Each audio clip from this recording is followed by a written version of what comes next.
Hi, today on Project Mini, we're going to be doing steering wheel overlays on a 2010 Gen 2 base model Mini. I purchased mine from outmotoring.com and have left a link in the description below. Please leave any questions or comments or anything you would like to see in future videos. Thanks for watching. Okay, these are coming straight out of the box. This is how they come.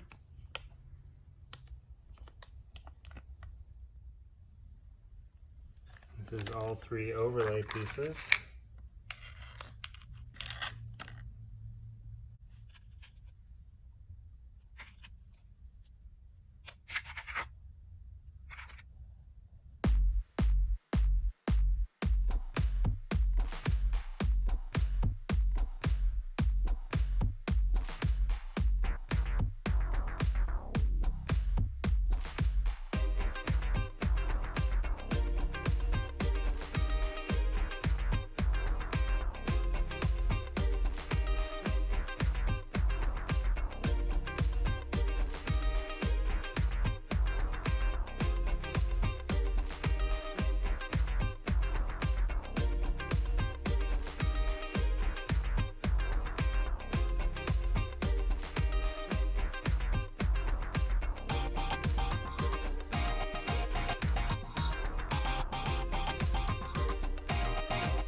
If you liked this video, please hit the like button and subscribe to my channel. Thanks for watching.